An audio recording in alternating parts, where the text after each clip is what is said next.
Shalom à tous, que toute la gloire revienne à notre Elohim. Je suis très heureux encore ce matin de pouvoir partager avec vous les oracles précieux de notre Elohim, du Dieu vivant, à tous ceux qui croient en son nom, tous ceux qui confessent son nom glorieux, à tous ceux-là que la paix, la puissance, la force, les grâces assurées de notre Elohim vous soient multipliées pleinement durant toute cette terre, notre vécu sur cette terre et jusque dans l'éternité. Oui, parce que nous le suivrons pour la vie éternelle. Bien-aimé, le thème de notre message de ce matin, c'est l'Éternel veut que tu l'adores, que tu le serves en esprit et en vérité. Important enseignement, parce que aujourd'hui, beaucoup de choses se font au nom du Seigneur. Et ceux qui cherchent les profondeurs et la vérité, certainement se posent beaucoup de questions. Mais pourquoi ceci est ainsi? Pourquoi ceci est comme ça? Et dans le christianisme d'aujourd'hui, nous observons de nombreuses déviations, de nombreuses faussetés, beaucoup de choses qui sont faites en employant le nom du Seigneur. Et cela amène ceux-là qui ne craignent pas Dieu, qui ne connaissent pas le Seigneur, à même dire, oh, on préfère ne pas, si c'est ça le christianisme, si c'est ça la vie selon Christ, si c'est ça être chrétien, moi je préfère rester dans. Ou même rester chez moi à la maison. Je crois en Dieu, ça suffit. Ou même certains ont rejeté carrément la parole. Et pour même ceux qui croient, à se poser mille et une questions. Parce que vous allez constater qu'aujourd'hui, pour plus de 80% des croyants, c'est pratiquement des rituels qui leur sont proposés par ceux qui sont censés les aider dans cette marche avec le Créateur. Et plusieurs ne connaissant pas la parole de Dieu, se prêtent donc, se livrent à des gens, à des personnes, et n'ayant aucune relation avec le Seigneur, ne font que pratiquer ce qu'on leur dit de faire, ne sachant pas ce que Dieu lui-même a dit. Puisque ce qu'il leur a enseigné, c'est que Dieu est trop loin. Il est trop loin. Sa parole est trop forte. Et donc, celui qui veut l'approcher, qu'il se cherche un mentor. Les hommes se présentent aujourd'hui comme étant le pont entre eux et le Créateur. Et qu'ils sont ceux-là, seuls qui peuvent vous aider à comprendre. Ainsi, vous voyez beaucoup de choses. Et plus d'une personne se pose des questions aussi. Depuis, je fais ça, je fais ci. Je crois en Jésus, on m'a dit qu'il, quand on vient à lui, voici ça. Pourquoi c'est ainsi? Et même de nombreuses personnes aussi qui sont sincères dans leur relation avec le Seigneur se posent mille et une questions quant à plusieurs choses qui leur arrivent, quant au fait que beaucoup de choses ne sont pas exaucées. Vous allez voir aujourd'hui que plus de 90%, 95% des prières que les gens élèvent ne sont pas exaucées. Dieu a-t-il changé? Comme le disait dans Isaïe, le chapitre 59. A-t-il changé? N'entend-il pas? Ne voit-il pas? Pourquoi n'y a-t-il pas de réponse? Des gens jeûnent, des gens suivent des rituels. Il y en a même qui vident leurs poches. Aujourd'hui, la grâce de Dieu, les faveurs du Seigneur, l'intervention de Dieu est donnée selon les enseignements. Les gens font croire que pour bénéficier des faveurs de l'Éternel, il faut payer, il faut donner la bénédiction, la faveur de l'Éternel, la réponse de l'Éternel aux besoins de l'homme qui le cherche, parce que le besoin peut être matériel, ainsi de suite. Que la réponse de l'Éternel serait conditionnée par l'argent. Et donc, il y a trop de choses qui se passent et qui font que certains même se découragent et disent, ben, tiens, j'ai tout essayé, j'ai tout fait, je préfère me retirer. Pourtant, l'Éternel est vivant. Pourtant, sa parole est vraie. Pourtant, ses oracles sont réels. Il est incontournable. Le Dieu en qui tu as cru est bel et bien vivant. On ne dira pas qu'il existe, il est éternel. Il est le Tout-Puissant. Quand on ouvre sa parole, on voit ses œuvres merveilleuses. Le grand miracle qu'il opère aujourd'hui dans le cœur de quelqu'un, c'est le salut, la vie éternelle, nous sortir de la puissance du péché et nous amener à ce salut. Ce Dieu-là est tout-puissant, capable. Il est toujours actif. Mais pourquoi ne te répond-il pas? Pourquoi certaines choses se passent et on a l'impression qu'il ne répond pas? La grande question, c'est à se poser. Est-ce que ce qui est fait, est-ce que ce qui est dit est conforme à sa volonté? Et donc, cette intervention du Seigneur, ce message, est pour t'orienter, toi qui cherches la vérité, toi qui cherches le Seigneur, toi qui as un problème quelconque, un besoin, qui a besoin du secours divin. Ici, dans Jean le chapitre 4, le verset 23, je vous invite à lire tout le chapitre. Il s'agissait d'un échange que le Seigneur avait eu avec celle qu'on appelle la femme samaritaine. Et arrivé un moment, il était question du service divin. Cette femme était samaritaine, mais cherchait aussi à adorer Dieu. Mais elle le faisait à la façon des Samaritains. Et au Seigneur, Yeshua, présent là, de lui dire que l'heure vient où les vrais adorateurs adoreront le Père en esprit et en vérité. Parce que des gens leur faisaient croire que adorer Dieu, c'était selon les rituels enseignés par les conducteurs religieux du temps, les pharisiens, les sadduciens, les rabbins, tout ce que vous savez. Aujourd'hui, vous pouvez prendre tous les noms que vous connaissez, de réclamant serviteurs de Dieu. Chacun essaie d'amener la parole de Dieu à sa manière, en tout cas pour ceux qui le font ainsi. Parce qu'il y a de véritables, effectivement, qui craignent Dieu et qui cherchent et qui travaillent, conduits par l'Esprit, ayant le fardeau de faire les choses conformément à la volonté de Dieu. Et donc, la femme avait besoin de comprendre. Et à travers elle, toute l'humanité, toi et moi. Et donc, Yeshua, Jésus, va lui répondre en disant ceci. L'heure vient où les vrais adorateurs adoreront le Père en esprit et en vérité. Parce que ce sont de tels adorateurs que le Seigneur recherche. De telles personnes. Dieu veut qu'on le serve. Dieu veut qu'on marche avec lui en esprit et en vérité. C'est ce qu'il cautionne, c'est ce qu'il veut. Et ça veut dire quoi? Adorer Dieu en esprit et en vérité. Ça veut dire marcher par l'esprit de Dieu, orienté par l'esprit de Dieu, et en vérité, ça dit conformément à la loi, conformément à la parole. Pourquoi Dieu dit-il ici adorer Dieu en esprit, ne se limite pas à ça seulement, et ajoute en vérité? Parce que la vérité, où est-ce qu'elle est? Elle se trouve dans la parole du Machine, puis la Genèse jusqu'à l'Apocalypse. Et donc, quand le Seigneur dit à cette femme que celui qui veut servir Dieu doit le faire en esprit et en vérité, c'est pour dire il annonçait la venue du Saint-Esprit, parce que les hommes faisaient tout le service divin à leur manière.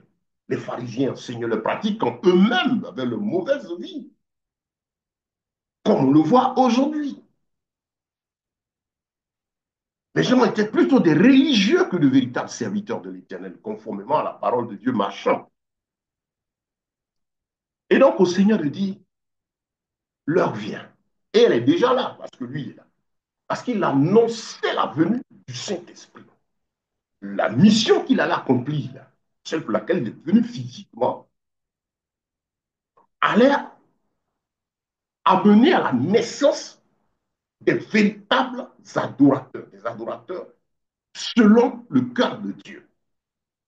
Pourquoi? Parce que il allait être crucifié, il allait ressusciter, monter après, monter au ciel et redescendre dans la vie de ses disciples par son esprit.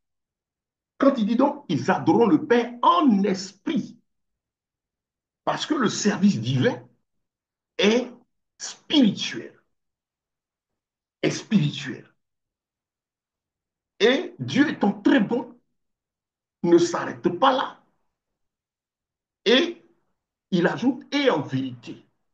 Parce que si le Seigneur se limitait seulement à ce que les vrais adorateurs adorent le Père en esprit, on sait que Dieu est esprit, et son service, il est par l'esprit. Si Dieu se limitait là, ben, ça allait excuser toutes les manifestations que vous voyez. Des gens qui lèvent la main, des gens tombent. Aujourd'hui, il y a des démarches, des puissances de gars, des positions de football, des gens tombent. J'ai vu une vidéo où le gars, c'est une position même, c'est triste, de rapport sexuel, comme si un homme est en train d'aller, et puis des gens tombent. Il est assis, prend sa veste, il lance, les gens tombent. Et les caméramans le suivent, le caméraman ne tombe pas, hein, mais c'est les autres qui tombent. Et il y a non seulement tombé, mais tout le chaos et le désordre. Mais ce sont des manifestations effectivement spirituelles, puisque ça sort de l'ordinaire. Parce qu'en temps normal, toi qui es là, si tu te lèves et que tu lèves la main, cette chose-là ne va pas se réaliser. Donc la manifestation en question est spirituelle, d'accord. Mais Yeshua a bien fait. Il nous connaît depuis le début jusqu'à la fin. Il sait que quelqu'un est tapis dans l'homme qui s'appelle Satan, qui autrefois était Lucifer, et qui travaille à imiter les choses de Dieu. Faire en sorte que l'homme s'égare. Et donc le Seigneur prévient déjà. Ils vont, les vrais que moi je veux, m'adorer en esprit et en vérité. Donc les manifestations effectivement seront par l'esprit, poussées par l'esprit et conformes à ce que je donnais comme loi. Parce que lui, le Seigneur, ne déplace pas les bornes. Il garde sa parole. Il veille sur elle pour l'accomplir. Lui-même étant la parole faite chair. Au commencement était la parole, et la parole était avec Dieu, et la parole était Dieu. Et tout ce qui existe a été fait par elle. Elle fut faite chair, elle est venue au milieu des siens. Donc, voyez bien aimé, le Seigneur nous fait comprendre ici que le service, la marche, la vie qui plaît à Dieu est selon l'esprit. Quel esprit? Le Saint-Esprit. Et l'Esprit de Dieu, confirmant toutes choses physiquement par sa parole. Il met ce garde-fou en esprit et en vérité pour nous permettre de savoir faire la différence, de ne pas tomber dans les pièges du séducteur. Dans 1 Jean, le chapitre 4, le Seigneur insistait pour dire ceci: n'ajoutez pas foi à tout esprit. Car plusieurs faux prophètes sont venus dans le monde. Dans l'Ancien Testament, Dieu a pris toujours le temps de mettre en garde contre les faux oints. Ce sont des oints, mais qui les a oints? C'est-à-dire qu'on a reçu une onction, une autorité. Mais qui leur a donné cette autorité, cette force? C'est un autre esprit. Parce qu'il y en a toujours eu dans l'Ancien, les faux qui agissaient en utilisant le nom de l'Éternel.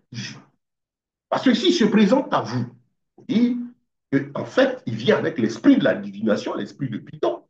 Pour toi qui as cru en Yeshua, tu vas le rejeter. Et je ne cesse de rendre gloire à Dieu, de magnifier toujours le Seigneur. Parce que les hommes eux-mêmes, par leur attitude, démontrent que la parole de Dieu est vraie.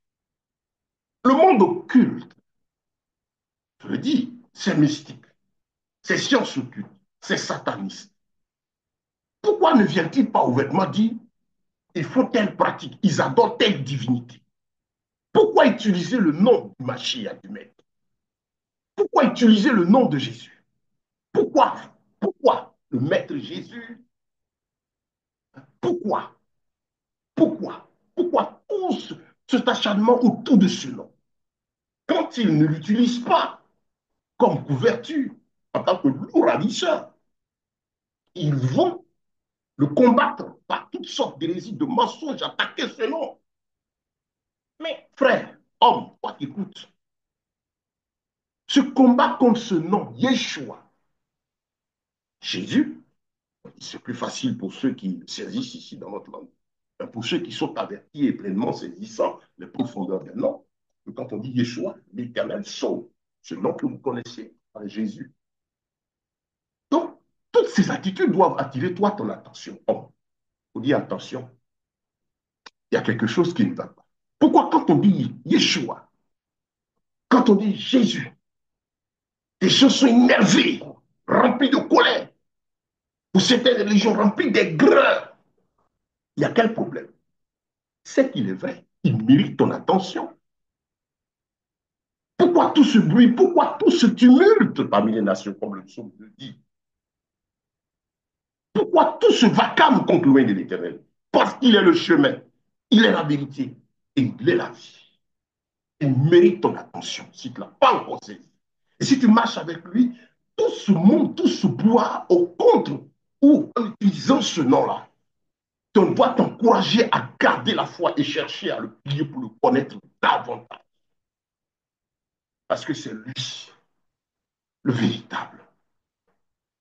C'est par ce nom-là qu'il plaît à l'Éternel de se révéler à l'homme, d'agir dans l'humanité. Yahweh, l'Éternel, Yeshua, sauve. Oui, bien-aimé. Voilà ce que signifie Yeshua. Donc voici, ce message est pour te dire, ami, bien-aimé, toi, chrétien, que tu dois suivre ton Dieu en marchant en esprit et en vérité. Tout ce que tu dois faire là, doit être conforme à la parole de Dieu, doit être inspiré de l'esprit, conformément à l'écriture. C'est ce que ça veut dire. Les vrais adorateurs adoreront le Père en esprit et en vérité. Donc tout ce que tu as fait, tout ce que tu as dit, en tant que disciple, tu dois agir, poussé, guidé, inspiré par le Saint-Esprit, conformément à sa parole. Parce que le Saint-Esprit vient te conduire dans la connaissance de l'Écriture. Mais on dira le plus grand prophète de tous les. Moïse, c'est l'un des plus grands de tous les temps. C'est par lui que Dieu est venu apporter la loi, la parole, la révélation, l'écriture qui est là. On a des prophètes aujourd'hui qui ne connaissent même pas cette écriture, qui approchent la parole de Dieu pour piquer des versets par-ci, piquer des versets par-là, pour couvrir le mensonge et séduire la multitude. Moïse enseigne de la parole. À lui, Dieu a révélé tout ce qu'il y a concernant la création et tout. Il a écrit, il a reçu les tables, il a porté au peuple. Allez lire de la Genèse jusque tout Deutéronome, les 5 premiers livres qu'on appelle la Torah, le livre de la loi, voit tout ce que le Seigneur a dit. C'est à Moïse le prophète. On dit un prophète vrai est un enseignant de l'écriture. Les messages qu'il donne conduisent à chaque âme à aller scruter l'écriture. La prophétie, prophétiser, c'est parler de la part de l'Éternel. Ce n'est pas dire ce qu'on a envie de dire. Je ne vais pas m'étaler dessus.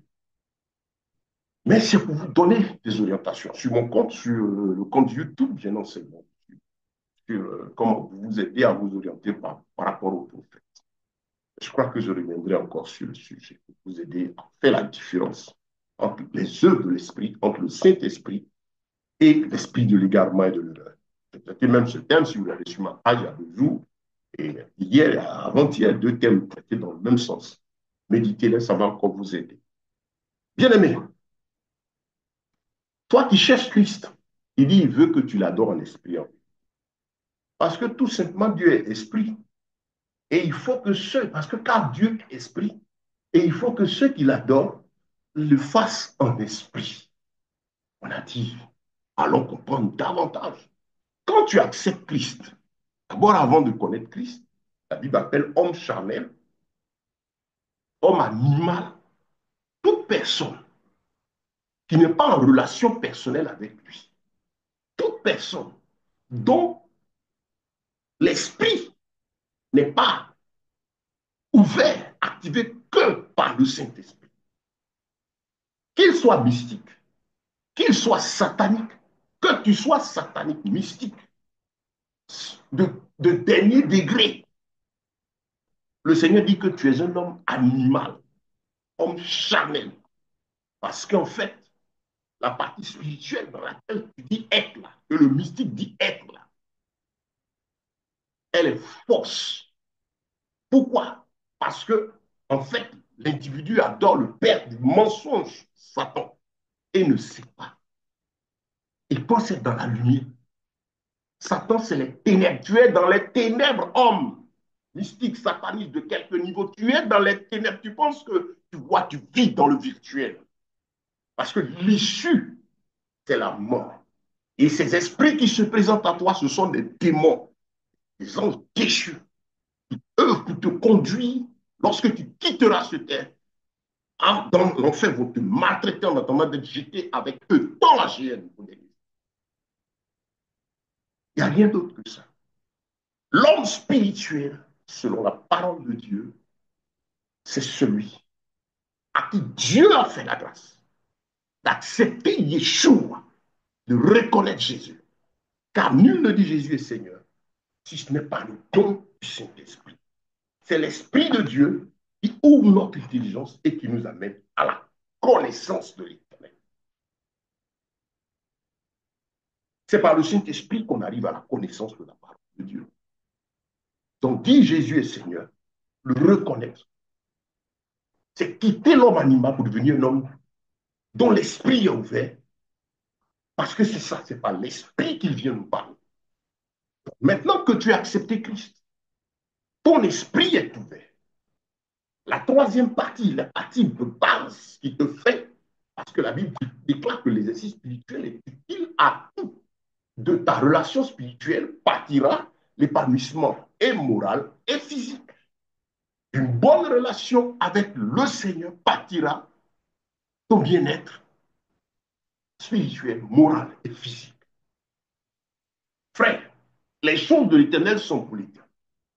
Les diplômes, les niveaux d'études, la puissance financière ne sont pas la clé pour entrer dans la présence de Dieu. S'il faut dire qu'il y a une clé, c'est Yeshua. Accepter Jésus comme Seigneur et Sauveur. C'est le seul chemin. Et donc, quand tu es venu à lui, frère, tu l'as reçu. Maintenant, il te dit, lisez Jean 14, 15, 16, 17, juste avant qu'il soit crucifié. Avant que le Seigneur ne remonte au ciel et qu'il redescende en nous par son esprit, il a fait en soi les disciples. On dit l'importance du fait de recevoir l'esprit de vie. Il dit, je m'en vais, je reviens. Je ne vous laisserai pas orphelin. Je m'en vais, je vous enverrai le consolateur. Il viendra et il prendra ce qui est à moi et il vous conduira dans les profondeurs, dans toute la vérité. Il continuera de déballer les choses de l'éternel sur la base de l'écriture de ce qui est vrai. Bien-aimé, et le Seigneur a pris le temps de faire comprendre nos apôtres pourquoi il est important pour nous de recevoir le Saint-Esprit. Pourquoi il est important pour toi de recevoir le Saint-Esprit. Ils étaient auprès de lui, ils étaient contents de l'avoir la présence physique. Mais le Seigneur savait l'importance d'être en relation personnelle avec lui. Et donc, avant de remonter au ciel, lorsqu'il a été ressuscité et que les disciples l'ont vu, il dit, restez là, Jérusalem, attendez ce que je vous ai dit, la promesse du Saint-Esprit. Donc, pour pouvoir adorer Dieu en esprit, quand il t'a fait la grâce de l'accepter, il dit, il faut que tu aies reçu le Saint-Esprit. Frère, la Bible dit que c'est lui qui va te conduire dans toute la vérité. Il n'est pas dit, il n'y a aucun verset qui dit que c'est un individu qui va te conduire. Que ton conducteur spirituel, comme on veut le dire aujourd'hui, sera celui que tu dois suivre. Suivez très bien. La parole de Dieu est là. Et le Seigneur dit, son esprit va nous conduire. C'est à toute l'assemblée des frères qui le suivaient qui dit, Restez là. Vous recevrez une puissance, le Saint-Esprit survenant sur vous. Vous serez mes témoins. Donc, le don du Saint-Esprit, d'abord. Si tu n'as pas le Saint-Esprit, tu n'es pas baptisé, rempli de la plénitude de l'Esprit, frère, sœur, habille un objet. Parce que la chair étant là, tu risques de devenir un simple croyant, cherchant à faire les choses comme tu penses. Tu seras toujours perturbé. Tu auras toujours des préoccupations. Les esprits vont continuer toujours de te fatiguer. Il y a des gens qui disent qu'ils sont convertis, les démons continuent de les perturber. C'est tout simplement parce que tu n'es pas encore entré en Christ, tu n'as pas été plongé en Yeshua. Son esprit n'habite pas toi, en toi. Il n'y a pas de relation entre lui et les démons. Quand il est là, les démons sont partis. Et si le diable te tient, continue de te maltraiter, te perturbe, il domine, il te tient en esclavage, il te possède, c'est parce que tu n'as pas l'esprit de vérité. Ce n'est pas parce qu'ils n'ont pas prié pour toi. Ce n'est pas parce que tu n'as pas vu Bishop Tom, ceci ou cela. C'est parce que tu n'as pas le Saint-Esprit en toi en tant que tel. Nous prions effectivement pour chasser les démons, pour aider les frères pour la liberté spirituelle. Mais ce que nous voulons faire comprendre ici, c'est le fondement de cette marche avec le Seigneur. La Bible déclare qu'il te faut le Saint-Esprit. C'est lui qui va te conduire dans toute la vie. Son rôle, c'est t'aider à comprendre les choses de l'Éternel. Son rôle, c'est travailler en toi pour t'aider à fuir tout ce qui ne glorifie pas. Son rôle, c'est de te donner la force de fuir la chair et ses passions et ses désirs. Son rôle, c'est de faire de toi un homme, une femme spirituelle, étant dans cette chair, hein, mais n'étant pas soumis aux volontés de la chair, mais soumis à la volonté de l'esprit. Parce que étant en Christ, nous ne marchons plus pour nous-mêmes. La Bible dit que si quelqu'un est en Christ, il est une nouvelle créature. Les choses anciennes sont passées, voici toutes choses sont devenues nouvelles.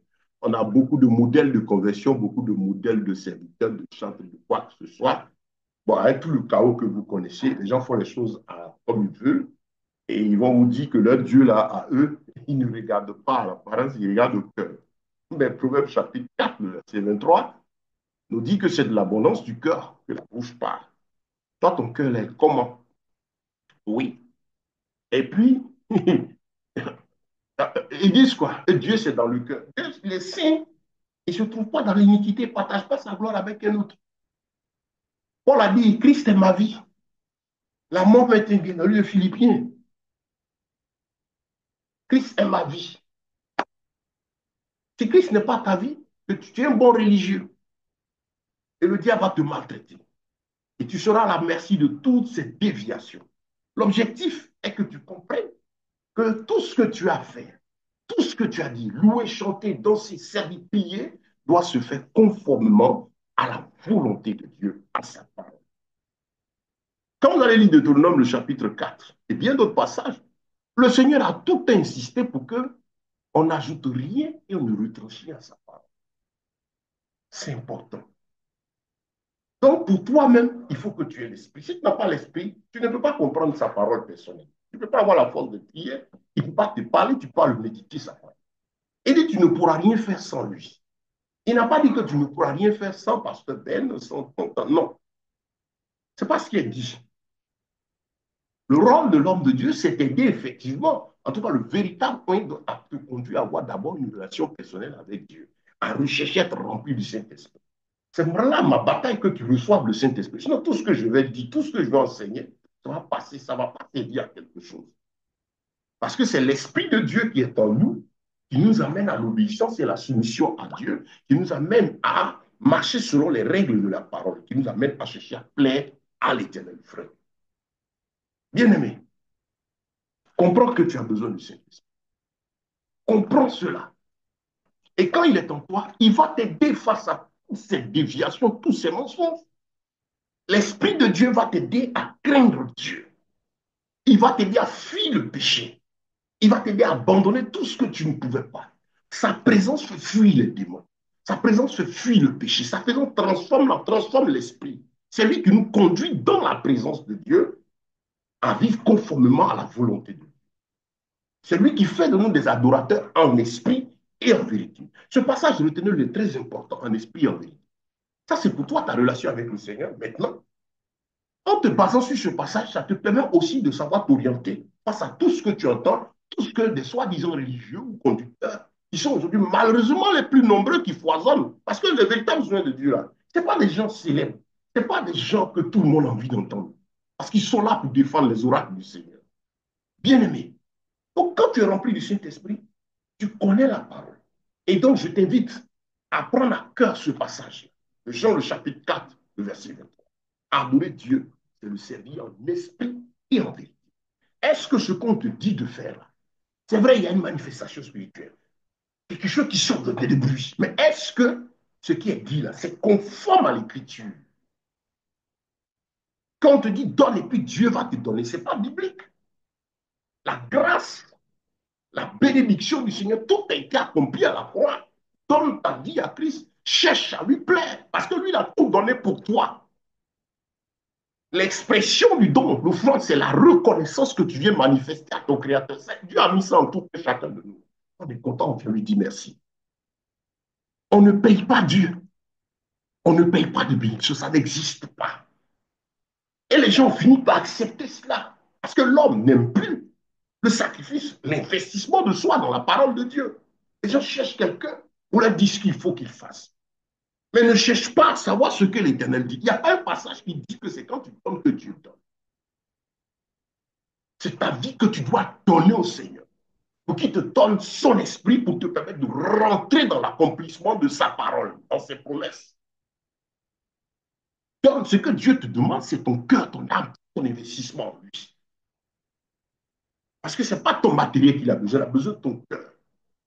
Et ton corps est censé être le temple de son esprit. Il veut que son esprit habite en toi. Et te permettre ainsi de lui plaire. À partir de là, tu verras les choses de l'éternel. Les grâces de l'éternel qui commencent ici jusque dans l'éternité, le royaume des cieux. Et maintenant, content de cette présence, tu pourras te manifester, poser des actes. Ces offrandes, ces dons sont que de la manifestation de reconnaissance envers le Seigneur. On dit manifestation de reconnaissance, action de grâce, louange, de célébration pour Dieu. Quand tu connais l'Écriture, tu ne feras pas, tu ne tomberas pas dans les pièges de séducteurs. Bien-aimé, faites attention. La Bible déclare ceci, que l'Esprit, Apocalypse 29, pardon, Apocalypse 19, le verset 10, le témoignage de Yeshua est l'esprit de la prophétie. Tout message, toute intervention, tout ce qui est fait pour donner gloire à Dieu, qui est de Dieu, amène à la crainte, amène à l'effacement, amène à honorer Dieu, t'amène à fuir le péché, t'amène à la sanctification. Tu ne peux pas voir le Saint-Esprit de Dieu être impudique. Tu ne peux pas voir le Saint-Esprit de Dieu être cupide. Tu ne peux pas voir le Saint-Esprit de Dieu être dans la luxure. Là où Christ se trouve la simplicité, l'effacement, l'humilité, le don de soi pour les autres. Il dit tout esprit qui est de Dieu confesse Yeshua venu en chair. 1 Jean le chapitre 4, verset 1 à 6. Autrement, c'est l'esprit de l'erreur et de l'égarement, dont la mission est de vous sortir de la présence de Dieu. Parce qu'ils ne peuvent pas vous dire ouvertement qui ils sont, par quel esprit ils agissent. Et il faut vous séduire et vous tromper. Et comme les temps sont durs, les réalités de la vie font qu'aujourd'hui, le besoin matériel est énorme. Les gens se laissent facilement séduire. Non, rien n'est aussi facile. Non, le salut, ce n'est pas un jeu. Quelqu'un a payé le prix. Il a donné sa vie pour nous sauver. Ce n'est pas un jeu. Bien-aimé, que le Seigneur t'aide. Il dit, lui, son esprit va t'enseigner. Son esprit te conduira dans les profondeurs. Ils vont te parler d'onction, de puissance, de ceci. Ce qui vient de Dieu, les messages de Dieu, l'orientation de l'esprit, les mouvements de l'esprit, tout ce qui est de Dieu conduit à la crainte de Dieu. La crainte, c'est au-delà de croire, c'est tenir compte de Dieu, de sa parole, en tout ce que nous avons à faire, vivre conformément à cette vie. Ne tombez pas dans ce piège de la séduction. Examine toutes choses. On te présente quoi que ce soit, on te dit de faire ceci ou cela. Va examiner dans l'Écriture, comme les chrétiens de Béret. Et si quelqu'un est offusqué, une fois que on te dit de faire quelque chose, ou Dieu dit, révèle ceci, et que tu n'as pas la paix, tu n'es pas convaincu, arrête-toi. Ce n'est pas désobéir à l'individu. C'est l'Éternel que tu cherches. En tout cas, pour celui qui va être ici, prends le temps et va chercher comme les chrétiens de Péry. Et si celui qui veut t'obliger à faire cette chose-là insiste, c'est qu'il se reproche quelque chose de pas que tu découvres la vie. Bien aimé, cet avertissement du Seigneur ce matin est un appel important. Les temps sont compliqués, il faut tout mettre à la lumière de la parole.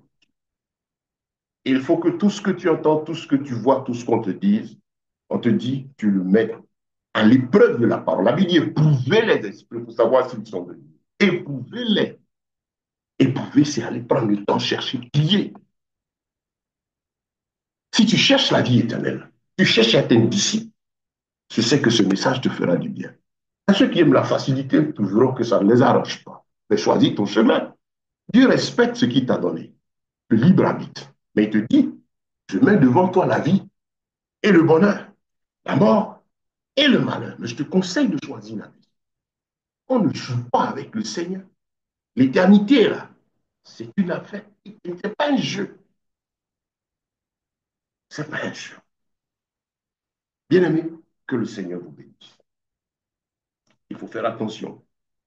Il faut marcher conformément à l'Écriture. Examiner toutes choses à la parole. Si vous prenez sur vous de rechercher à plaire à Dieu, de chercher la gloire de Dieu, le diable ne pourra pas vous avoir. Si vous êtes rempli du Saint-Esprit, il vous aidera à discerner ce qui est de lui et ce qui ne l'est pas.